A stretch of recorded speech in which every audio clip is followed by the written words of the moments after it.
नमस्कार मित्रों, मैं आपका अपना संत विजय नारायण दास फिर हाजिर हूँ आपके लिए एक और विषय पर चर्चा करने के लिए।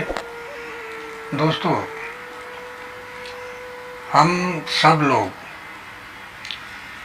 घर बनाते हैं, घर की साज सजावट करते हैं और बड़े हिसाब से रखते हैं, समय समय पे उसकी पुताई करवाते हैं, रिपेयर करवाते हैं। अब आप कहेंगे कि स्वास्थ्य में ये मकान कहाँ से आ गया, घर कहाँ से आ गया, तो आप अगर पूरी वीडियो देखेंगे तो आपको समझ आएगा कि ये शरीर भी एक घर है। तो दोस्तों, उसी तरह से अगर हम अपने घर को बाहर से डेकोरेट कर देते हैं, सुंदर बना देते हैं और अंदर से हम कभी उसको नहीं देखते, साफ सफाई नहीं करते, उसका मेंटेनेंस नहीं करते, उसकी पुताई नहीं कराते, तो उस घर की कंडीशन क्या होगी ये आप समझ सकते हैं। आप थोड़ा विचार करके देखिए कि क्या उस घर में आप रह सकते हैं, और रह सकते हैं तो कितने दिन तक रह सकते हैं। आज नहीं कल, कल नहीं परसों घर में टूट फूट होगी, झाड़ू नहीं लगेगी, पोछा नहीं लगेगी, तो घर में बदबू होगी, बैक्टीरिया होंगे, तमाम सारी बीमारियां पैदा होंगी। तो आप ये सोचिए कि आप उस घर में कितने दिन तक रह सकते हैं।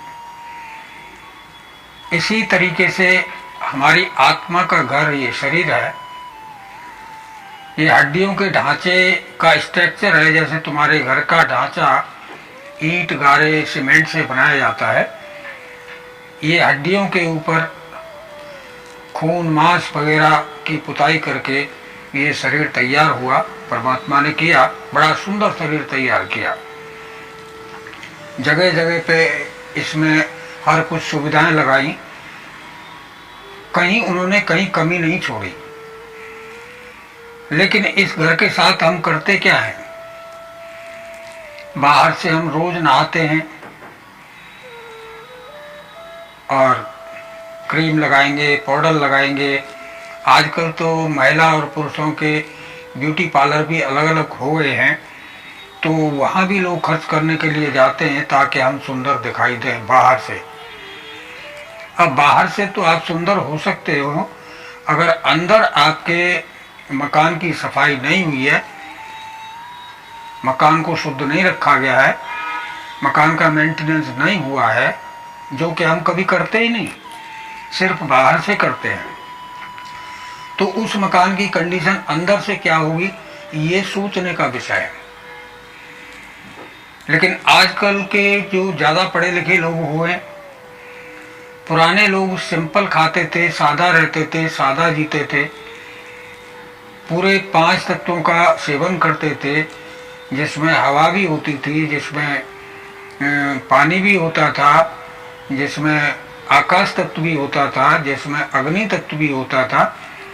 ये सब मिला के वो सेवन करते थे समय समय पर, तो वो ज़्यादातर स्वस्थ रहते थे और 100 साल से ऊपर तक की उम्र वो पार कर जाते थे। लेकिन आजकल हम लोगों में देखने में आता है कि 50-60 से ऊपर कोई जाता ही नहीं, कोई बिरला ही जाता है। क्यों? कि जैसे जैसे हम पढ़ते गए, मैं पढ़ाई को बुरी नहीं बता रहा, पढ़ाई एक दिमाग के विकास के लिए है, ये बहुत अच्छी चीज़ है, लेकिन हम पढ़ तो लिए लेकिन जीने की कला नहीं आई।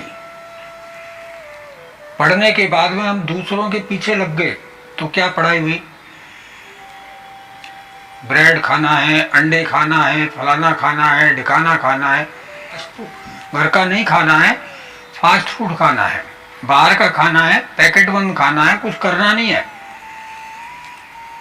ज़्यादातर सुबह के नाश्ते बिस्कुटों से होते हैं, नमकीनों से घरों में होते हैं। पहले पुराने लोग सुबह रोटी खाया करते थे, शाम को रोटी खाया करते थे। वो ये डब्बाबंद चीज़ और इनसे सबसे दूर रहते थे, तो उनके स्वास्थ्य बहुत अच्छे रहते थे।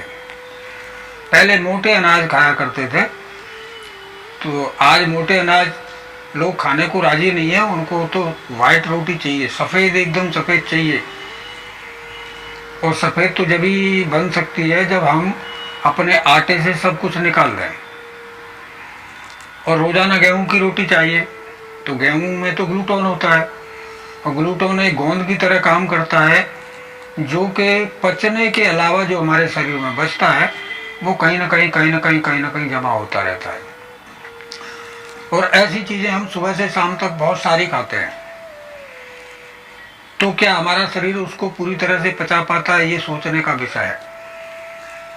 अगर नहीं पचा पाता है तो वो अधपचा अन्न कहाँ जाता है और वो हमारे शरीर में क्या करता है, ये सोचने का विषय है। आज जागृति आनी चाहिए, क्योंकि पढ़े लिखे लोग ये समझना ही नहीं चाहते कि ये चीज़ें हमें नुकसान करती हैं। और आजकल बाहर का खाना लोग ज़्यादा खाते हैं, घर का खाना कम खाते हैं, हरी सब्जियों से कतराते हैं, और पनीर ये वो तमाम चीज़ें जो नुकसान करती हैं शरीर को, अगर वो उनकी हिस्ट्री देखें, उन्हें पढ़ के देखें, पढ़े लिखे तो पढ़ना तो चाहिए ना, शरीर को जान के देखें। पढ़े लिखे हो भाई, पुराने लोग तो पढ़े लिखे नहीं थे, वो नहीं जानते थे, अगर वो गलती कर जाते तो कोई बात नहीं थी, वो पढ़े लिखे ही नहीं थे।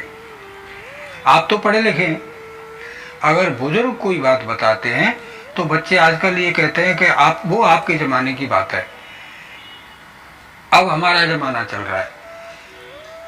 तो भाई तुम अब बचपन से बीमारियों से क्यों जूझ रहे हो, ये सोचने का विषय है। इसके जिम्मेदार आप स्वयं हो, क्योंकि पढ़े तो सही लेकिन गुणे नहीं।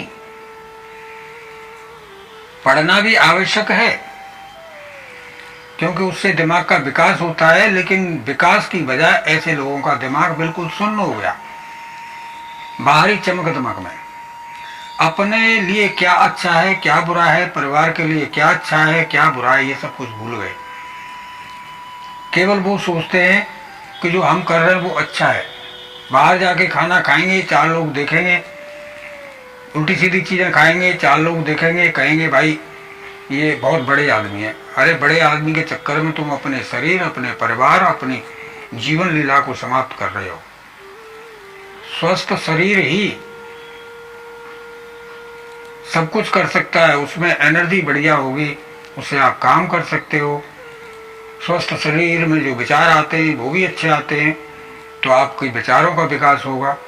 जब आपकी मानसिक बीमारी ही आपके अंदर घुस गई, उससे आप बाहर ही नहीं निकल पा रहे, तो ना तो आपके आर्थिक विकास होगा और ना ही शारीरिक विकास होगा। क्योंकि आर्थिक विकास तो जब होगा ना जब आप शारीरिक रूप से स्वस्थ होंगे। तो मेरा कहने का सिर्फ इतना सा मतलब है कि बाहर से हम बहुत डेकोरेट करते हैं शरीर को, लेकिन अंदर से आज तक किसी ने विचार नहीं किया कि अंदर से भी इसको साफ रखा जाए, शुद्ध रखा जाए, इसका मेंटेनेंस किया जाए।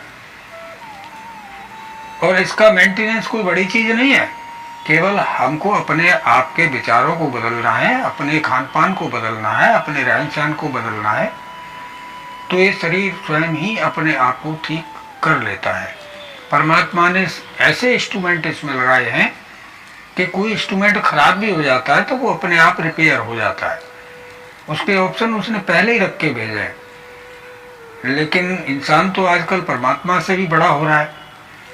अगर कोई सुझाव भी देता है तो आजकल बच्चे मानते नहीं है, क्यों आप तो कुछ जानते नहीं, हम ज़्यादा पढ़े लिखे हैं, हम सब कुछ जानते हैं। भाई सभी लोग सब कुछ नहीं जानते। जीवन के जो अनुभव होते हैं उनसे आपकी पढ़ाई आगे नहीं है। पढ़ाई आपको नौकरी दे सकती है, आपको बात करने का सलीका दे सकती है, लेकिन उस पढ़ाई से क्या फायदा जो आपको सामाजिक व्यवहार नहीं दे सकी, अपने शरीर के साथ क्या व्यवहार करना चाहिए ये नहीं दे सकी, किससे क्या बात करनी है ये नहीं दे सकी। तो ऐसी पढ़ाई से क्या फायदा। ऐसी पढ़ाई से तो अनपढ़ आदमी अच्छा है, वो कम से कम समाज में सही से जीता है, किसी की बात मानता है, किसी की बात पर गौर करता है, तो वो उससे लाभ भी लेता है। लेकिन आजकल बच्चे लाभ ही लेना नहीं चाहते। तो अब क्या कह सकते हैं, वो खुद मुसीबत में फंस जाते हैं। तो ये सोचने का विषय ये है दोस्तों कि हम अपने शरीर का मेंटेनेंस कैसे रखें, जिससे कि पुराने लोगों की तरह हम भी शतायु हों, हम भी निरोग रहें, हम भी स्वस्थ रहें, कई लोग तो ऐसे हैं कि जो आज भी 100 वर्ष से ऊपर हो गए और अपने आप चलते हैं, फिरते हैं, अपने काम कर लेते हैं। तो उनसे देख के हम प्रेरणा क्यों नहीं लेते? पहले कितने लोगों के ऑपरेशन होते थे, अपने बुजुर्गों से पूछिए। अगर आप बुजुर्ग देख रहे हैं तो आप खुद मन में सोचिए, पहले कितने लोगों को शुगर होता था, कितने लोगों को थायराइड होता था, कितने लोगों को ये ब्लड प्रेशर होता था, कितने लोगों को हार्ट अटैक आते थे। आप सोचिए ना, कितना सुनते थे आप? नहीं ना। तो फिर आप अपने आप को इन सब बीमारियों की तरफ क्यों ले जा रहे हैं? आपको कुछ करना तो नहीं है, जीवन जीने की एक कला सीखनी है। भूल गए कोई बात नहीं, लेकिन सीख तो सकते हैं। अपने से बड़ों से सीखो, अपने से उस क्षेत्र में योग्य आदमी से सीखो, क्योंकि वो तुम्हारी भलाई के लिए है। अगर तुम नहीं सीखोगे तो तुम्हारी अगली पीढ़ी तो बिल्कुल समाप्त हो जाएगी, उसके पास तो कुछ बचेगा ही नहीं। आप सोचेंगे ये फालतू का वीडियो है, ये फालतू का वीडियो नहीं है, ये बहुत अच्छा वीडियो है अगर आप विचार करेंगे तो। और जिन लोगों को फालतू लगेगा उनको तो कोई समझा ही नहीं सकता। ये मोटी मोटी सी बात है कि घर को हम सुंदर बाहर से तो बना रहे हैं, अंदर से अपना घर को खंडहर बना रहे हैं। यही शरीर का सिस्टम है कि बाहर से हम सुंदर खूब बना रहे हैं, बड़ा खर्चा करते हैं उसके ऊपर, लेकिन घर के अंदर के लिए खर्चा तो करते हैं और ज्यादा खर्चा करते हैं, लेकिन खर्चा किस तरीके से किया जाए वो हम जानते ही नहीं है। और अंदर से अनजाने में अपने शरीर को खंडहर बना रहे। खंडहर बनेगा तो जीना भी दुश्वार होता है। और फिर हम जाते हैं दूसरों के ऊपर डिपेंड होने के लिए। बीमार हो गए, डॉक्टर के पास जाना है, उसको फीस देंगे, डॉक्टर कहेगा आप ये टेस्ट करा लो, फिर वहाँ जाके देंगे, फिर वो कहेगा कि ये दवाइयाँ ले लो, फिर वो कहेगा कि रेगुलर आप चेकअप कराते रहो, रेगुलर हमारे पास आते रहो। तो आप तो उन्हीं के लिए कमा रहे हैं। क्या कमा रहे हैं आप? अपने लिए क्या कर रहे हैं? समाज के लिए क्या कर रहे हैं? कुछ नहीं ना। जरा सोचिए, अपने बारे में सोचिए। मैं स्वयं की बात आपके ऊपर थोप नहीं रहा, लेकिन इन बातों पर विचार करके देखना। अगली वीडियो इसी विषय पर फिर जल्दी अगर आप चाहेंगे तो देंगे, क्योंकि बहुत सी अनसुलझी हुई स्वास्थ्य संबंधी बातें ऐसी हैं कि जिन पर हम कभी गौर ही नहीं करते, जबकि हमें गौर करना चाहिए। आज के लिए बस इतना ही। आप सभी को मेरा प्यार भरा नमस्कार।